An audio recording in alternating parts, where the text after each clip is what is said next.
မင်္ဂလာပေါင်းနဲ့ပြည့်စုံပါစေခင်ဗျာယခုချိန်မှာစတင်ပြီးဒီကနေ့ဇန်နဝါရီလ3ရက်နေ့နေ့လယ်ပိုင်းရရှိထားတဲ့သတင်းထူးများကိုတင်ဆက်ပေးမှာဖြစ်ပါတယ်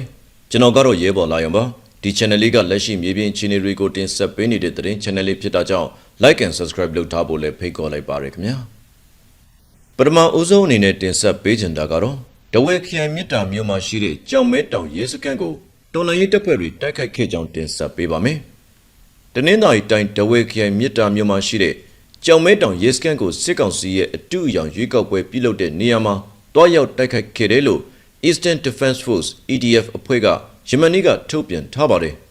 စစ်ကောင်စီရဲ့အတူအယောင်ရွေးကောက်ပွဲကိုစန့်ကျင်တဲ့အနေနဲ့ပြီးခဲ့တဲ့ဒီဇင်ဘာလ28ရက်နေ့မှာကြောင်မဲတောင်ရဲစခန်းကိုတိုက်ခိုက်ခဲ့ခြင်းဖြစ်ပြီး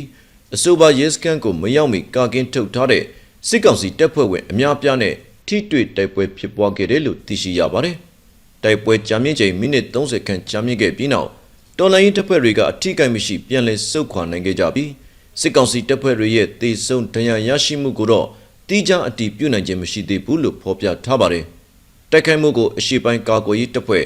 Eastern Defense Force EDF ကတိုက်ခိုက်ခဲ့တာဖြစ်ပြီးအကြောင်းအမျိုးမျိုးကြောင့်အချိန်နဲ့တပြင်းညီထုတ်ပြန်ပေးနိုင်ခြင်းမရှိတာကိုလည်းနားလည်ကြဖို့အတွက်အဆိုပါအဖွဲ့ကမြစ်တာရက်ခံထားပါတယ်ခင်ဗျာနောက်ထပ်တင်ဆက်ပေးခြင်းတာကတော့ရန်ကုန်တိုင်း12မြို့နယ်မှာရွေးကောက်ပွဲအပိုင်း1စန္ဒမဲပေးသူ90ရာခိုင်နှုန်းအောက်သာရှိခဲ့တဲ့အတွက်သက်ဆိုင်ရာမြို့နယ်နဲ့ခရိုင်ထွေအုပ်ဌာနတွေကထုချီလွှာတင်နေရကြောင်းတင်ဆက်ပေးပါမယ်။ရန်ကုန်တိုင်း12မြို့နယ်မှာဒီဇင်ဘာလ28ရက်နေ့ရွေးကောက်ပွဲအပိုင်း1စန္ဒမဲပေးသူ90ရာခိုင်နှုန်းအောက်သာရှိခဲ့ပြီးသက်ဆိုင်ရာထွေအုပ်ဌာနတွေကထုချီလွှာတင်ရကြောင်းနေပြည်တော်ထွေအုပ်သတင်းရင်းမြစ်ကဆိုပါတယ်။ရန်ကုန်တိုင်းအတွင်းမှာရှိတဲ့ကမာရွတ်ကြောက်တတာတိုက်ကြီးတွန်တေးတကုံမြို့သစ်တောင်ပိုင်းဗုဒ္ဓထောင်မယန်းကုန်းမင်္ဂလာတုံမော်ပီတင်ငန်းကျွန်းတန်လင်းအလုံးစုစုပေါင်း12မြို့နယ်မှာဒီဇင်ဘာလ28ရက်နေ့ရွေးကောက်ပွဲကျင်းပခဲ့ရမှာမြို့နယ်၄ခုမှာမဲပေးသူရာခိုင်နှုန်း24ရာခိုင်နှုန်းမှ31ရာခိုင်နှုန်းတွင်ကြံမြို့နယ်များမှာ90ရာခိုင်နှုန်းဝန်းကျင်အောက်သာရှိခဲ့ကြောင်းသိရှိရပါတယ်။ဗုဒ္ဓတောင်မယန်းကုန်းမြို့နယ်ကမာရွတ်မြို့နယ်နဲ့ကြောက်တထမြို့နယ်တို့မှာဒီဇင်ဘာလ28ရက်နေ့မဲပေးသူ29ရာခိုင်နှုန်းနဲ့28ရာခိုင်နှုန်းအကြားသာရှိခဲ့ကြောင်းကြံမြို့နယ်များမှာ8ခုမှာလည်းမဲပေးသူ90ရာခိုင်နှုန်းဝန်းကျင်အောက်သာရှိခဲ့ကြောင်းထို့ကြောင့်မြို့နယ်ခရိုင်အုပ်ချုပ်ရေးမှူးတွေကသက်ဆိုင်ရာပြည်ထောင်ရေးဝန်ကြီးဌာနတွေကိုထုချေလွှာများတင်သွင်းနေရကြောင်းသိရှိရပါတယ်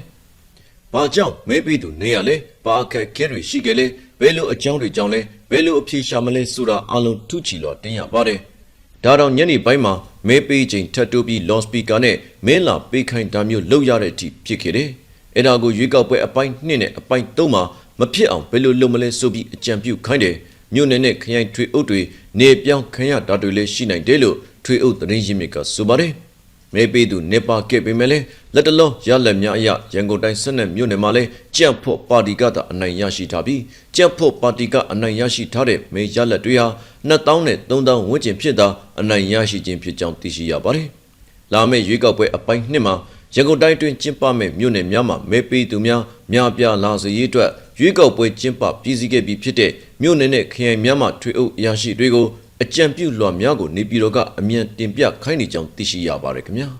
နောက်ထပ်တင်ဆက်ပေးကြတာကတော့စက္ကခ19ကပြန်လာတဲ့စစ်ကားကိုရေးပြောက်ကြားတပ်ကကြားဖြတ်တိုက်ခိုက်ခဲ့ကြောင်းတင်ဆက်ပေးပါမယ်မွန်ပြည်နယ်ရင်းမြို့နယ်မှာအမှတ်19စစ်စင်ရေးကိုကဲမှုဌာနချုပ်စက္ကမ19ကထွက်ခွာလာတဲ့စစ်ကားကိုစောင့်ကြိုတိုက်ခိုက်ရမှာကားပေါ်ပါလာတဲ့တရေးပူကြီးတယောက်အပါအဝင်4ယောက်ထိခိုက်ခဲ့ကြောင်းရေးပြောက်ကြားတပ် YGF တာဝန်ရှိသူကပြောပါတယ်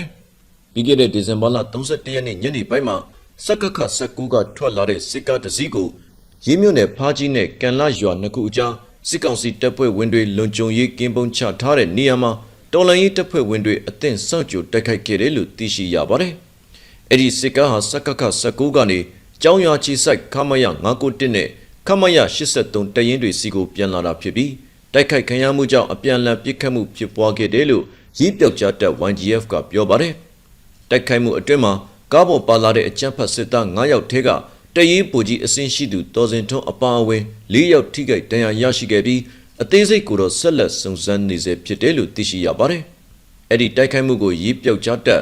YGF အမှတ်8331ကလှုပ်ဆောင်ခဲ့တာဖြစ်ပြီးတိုက်ခိုက်မှုအပြီးတော်လှန်ရေးတပ်ဖွဲ့ဝင်တွေအထိခိုက်မရှိပြန်လည်ဆုတ်ခွာနိုင်ခဲ့တယ်လို့သိရှိရပါတယ်ခင်ဗျာ။နောက်ထပ်တင်ဆက်ပေးမယ့်သတင်းကတော့ American ပြည်ထောင်စုမိုင်ပေါင်း2300ငြိမ်းချမ်းရေးခီးလမ်းလျှောက်ပွဲမှာ မြန်မာနိုင်ငံမှာရွှေပုံးပွင့်ဆရာတော်ပါဝင်ကြွချီခဲ့ကြောင်းတင်ဆက်ပေးပါမယ်။ American ပြည်ထောင်စုမိုင်ပေါင်း2300ငြိမ်းချမ်းရေးခရီးလမ်းလျှောက်ပွဲမှာမြန်မာနိုင်ငံမှာရွှေပုံးပွင့်ဆရာတော်ပါဝင်ကြွချီလျက်ရှိကြောင်းရွှေပုံးပွင့်ဆရာတော်ကသူ့ရဲ့လူမှုကွန်ရက်ကနေတဆင့်မျှဝေထားပါတယ်။ American ပြည်ထောင်စုရောက်ဗုဒ္ဓဘာသာယဟန်တော်များကငြိမ်းချမ်းရေးအတွက်ရည်ရွယ်ပြီးအော်တိုဘာလ26ရက်နေ့ကတက်ဆက်ပြည်နယ် Fort Worth မှာစတင်လမ်းလျှောက်ခဲ့ခြင်းဖြစ်ပြီးတမရအိမ်ဖြူတော်ရှိရာဝါရှင်တန် DC မြို့ကိုဦးတည်လမ်းလျှောက်နေကြခြင်းဖြစ်ကလေးလကြာမိုင်ပေါင်း2300ခရီးရှိကိုကြွချီနေကြခြင်းဖြစ်ပါတယ်။မြန်မာနိုင်ငံမှာရွှေပုံးပွင့်ဆရာတော်ဟာလည်းဇန်နဝါရီလ1ရက်နေ့မှာစတင်ပြီးအဆိုပါငြိမ်းချမ်းရေးခရီးစဉ်မှာပါဝင်လမ်းလျှောက်လျက်ရှိပြီး Walk for Peace အဖွဲ့တန်ဃာတော်များမှာလက်ရှိ80ရက်နေ့မြောက်ဖြစ် American Georgia ပြည်နယ် Good Hope မြို့ကိုရောက်ရှိနေပြီဖြစ်ပါတယ်။ငြိမ်းချမ်းရေးခရီးစဉ်ဟာဖေဖော်ဝါရီလကုန်ပိုင်းမှာဝါရှင်တန် DC မြို့မှာပြီးဆုံးမှာဖြစ်ပြီးတန်ဃာတော်တွေကို American ပြည်ထောင်စုတဝန်းမှာအာဏာပိုင်တွေကခရီးစဉ်တစ်လျှောက်လိုက်ပါစောင့်ရှောက်ပေးလျက်ရှိပါတယ်။ Walk for Peace အဖွဲ့ရဲ့ရည်ရွယ်ချက်ကဘာသာရေးအတွက် promote လုပ်တာမဟုတ်ဘူး။သို့တော့ကျွဲကူးရေပါဆိုသလိုတော့ရှိပါလိမ့်မယ်။ဘာသာရေးလူမျိုးရေးနိုင်ငံရေးလုံးဝမနွယ်ပါ။ဒါကြောင့်ဒီအဖွဲ့မှာသာသနာအလံပင်နေရာမှမတွေ့ရပါဘူး။ရောက်လျာမှာဟောပြောတော့လဲဘာသာရေးအတွက်ပြောနေတာမဟုတ်ဘူး။မင်းတို့တွေကိုလည်းဘာသာမပြောင်းခိုင်းဘူး။တီထားရမှာကချစ်ချင်းမြတ်တာဂရုဏာနဲ့စိတ်ကိုတည်ငြိမ်အောင်လုပ်ပြီးစိတ်ဒုက္ခကိုရောပါအောင်လုပ်ခြင်းတွေကဘာသာတစ်ခုတည်းကပိုင်တာမဟုတ်ဘူးလူသားအလုံးရဲ့ပိုင်ဆိုင်မှုဖြစ်တယ်။ဒါကြောင့်မင်းတို့ကိုစိတ်တည်ငြိမ်အောင်လုံနည်းသင်ပေးခဲ့မယ်။အတွေးစိုးတွေကိုမတွေးနဲ့မနဲ့အိယာထားတိုင်းဒီနေ့ကငါရဲ့ငြိမ်းချမ်းရေးနေ့ဖြစ်ရမယ်ဆိုတာနဲ့စတွေးပါဒါတွေကိုပဲအဖွဲ့ကောင်းဆောင်ဆရာတော်ကဟောပြောတာပါ။စကားပြန်ဆက်ရရင် Walk for Peace အဖွဲ့ရဲ့ရည်ရွယ်ချက်ကအထက်ကပြောတယ်လို့ပါပဲ။ဒီလိုကြိုတွေးပြီးဒီခရီးကိုဆက်ခဲ့လို့လက်ရှိအောင်မြင်နေတယ်လို့ပြောရင်မမှားဘူး။သို့တော်လူအများထောက်ခံလေအန်ရများလေဆိုတာကိုတော့အမြဲတွေးထားပါတယ်လို့ရွှေဘုံပွင့်ဆရာတော်ကသူ့ရဲ့လူမှုကွန်ရက်ကနေတဆင့်မိန့်ကြားထားပါတယ်။ Walk for Peace ငြိမ်းချမ်းရေးချီတက်ပွဲကိုဗီယက်နမ်လာအိုနိုင်ငံတို့မှဗုဒ္ဓဘာသာဘုန်းတော်ကြီးတွေကဥဆောင်နေခြင်းဖြစ်ပါတယ်ခင်ဗျာ။နောက်ထပ်တင်ဆက်ပေးမယ့်သတင်းကတော့ပထမဆုံးပြည်တွင်းဖြစ်တိုက်လေရင်တွေကိုအခုနှစ်မှာစတဲ့အသုံးပြုနိုင်ဖို့တောင်ကိုရီးယားမျှော်လင့်ကြောင်းတင်ဆက်ပေးပါမယ်။ပြည်တွင်းဖြစ်နည်းပညာတွေနဲ့ပြည်တွင်းမှာပဲတည်ဆောက်ထားတဲ့ပထမဆုံးချက်တိုက်လေရင်တွေကိုတောင်ကိုရီးယားကအခုနှစ်မှာစတဲ့အသုံးပြုနိုင်ဖို့မျှော်လင့်နေပါတယ်။ KF-21 တိုက်လေရင်တွေကိုကိုရီးယားလေတပ်မှစတင်ဖြစ်တင်နိုင်ခြင်းဟာနိုင်ငံရဲ့လေကြောင်းနည်းပညာနယ်ပယ်တစ်ခုလုံးမှာအရေးပါတဲ့အထင်ကရမှတ်တိုင်တစ်ခုဖြစ်လာမယ်လို့ဆိုပါတယ်။တောင်ကိုရီးယားရဲ့ KI လေကြောင်းနည်းပညာလုပ်ငန်းစုကြီးဟာ T-50 Golden Eagle ဆိုတဲ့အပေါ်စားအမောင်းတင်တိုက်လေရင်တွေကိုထုတ်လုပ်ခဲ့မှုပေမဲ့တင်းပြည့်ကြက်ပြည့်တိုက်လေရင်အဆင့်တော်မဟုတ်ခဲ့ပါဘူး။ FA-50 တွေဟာလိုအပ်လာရင်အပေါ်စားတိုက်လေရင်အဖြစ်ပြောင်းလဲအသုံးပြုနိုင်ပေမဲ့တောင်ကိုရီးယားကတော့အမောင်းတင်လေရင်အဆင့်မှာပဲထည့်သွင်းသတ်မှတ်ထားပါတယ်။ KF-21 ကိုတော့American လေကြောင်းနည်းပညာလုပ်ငန်းစုကြီး Lockheed Martin ရဲ့ပံ့ပိုးမှုနဲ့အတူ KAI ကပဲတာဝန်ယူတည်ဆောက်နေတာဖြစ်ပါတယ်။ KAI အနေနဲ့ T-50 အပေါ်စားလေယာဉ်တွေကိုအောင်မြင်မြင်ထုတ်လုပ်နိုင်ခဲ့တဲ့နောက်ပိုင်းတိုက်လေယာဉ်နည်းပညာပိုင်းမှာသိသာထင်ရှားတဲ့တိုးတက်မှုတွေရှိလာခဲ့ပါတယ်။ K-21 တွေကိုတော့အစင်းမြင့်သူတေသနပြုမှုတွေစနစ်ကြောင်ပြုလုပ်ခဲ့ပြီးနောက်2024ခုနှစ်ဇူလိုင်လမှာပထမဆုံးအစီး20အတွက်တည်ဆောက်မှုတွေစတင်နိုင်ခဲ့ပါတယ်။အဲဒီလေယာဉ်တွေဟာ2026ခုနှစ်ထဲမှာတောင်ကိုရီးယားလေတပ်ထဲတက်တော်ဝင်လာနိုင်ဖို့တေချာသလောက်ရှိနေပါတယ်။မဟာမိတ် American နိုင်ငံက Electronic ပြစ်မှတ်ရှာထောက်လှမ်းမှုစနစ် AESC ကိုလုံခြုံရေးအကြောင်းပြချက်ကြောင့်လက်လွဲပေးဖို့ညှင်းဆန်ခဲ့တဲ့နောက် KAI ဟာ KF-21 အတွက်ပြည်တွင်းဖြစ် Hanwha ဆိုတဲ့ AESC စနစ်ကိုပဲတက်ဆင်အသုံးပြုထားပါတယ်။တောင်ကိုရီးယားလေတပ်ဟာ KF-21 တွေကိုတက်တန်းအိုဟောင်းလို့အနာပေးလိုက်ပြီးဖြစ်တဲ့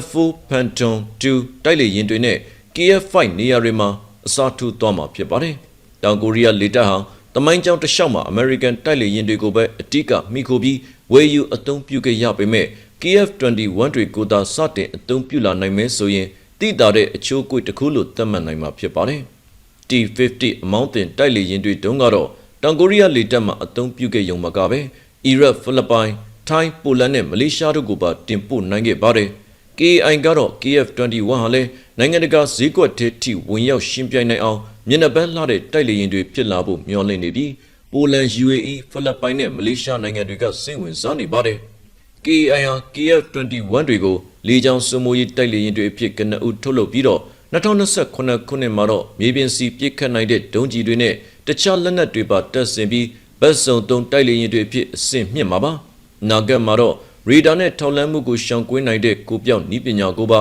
အဲ့ဒီလေရင်တွေမှာထည့်သွင်းပေါင်းစပ်နိုင်ဖို့စီစဉ်ထားကြောင်းသိရှိရပါတယ်ခင်ဗျာဟုတ်ကဲ့ပါခင်ဗျာအခုလိုသတင်းများကိုအစိုးရနားဆင်ကြည့်ရှုပေးခဲ့တဲ့အတွက်ကျေးဇူးများကြီးတင်ရှိပါတယ်နောက်ထပ်တော်လိုင်းရေးအထူးသတင်းများနဲ့ပြန်လာခဲ့ပါမယ်မြန်မာပြည်သူပြည်သားပေါင်းစစ်အာဏာရှင်စနစ်ဆိုးလက်အောက်မှာအမြဲဆုံးလွတ်မြောက်ပြီးတော်လှန်နေ့တွေကိုအချိန်တိုတွင်ရောက်ရှိနိုင်ပါစေလို့ကျွန်တော်တို့သတင်းဌာနမှဆုတောင်းလိုက်ပါရခင်ဗျာ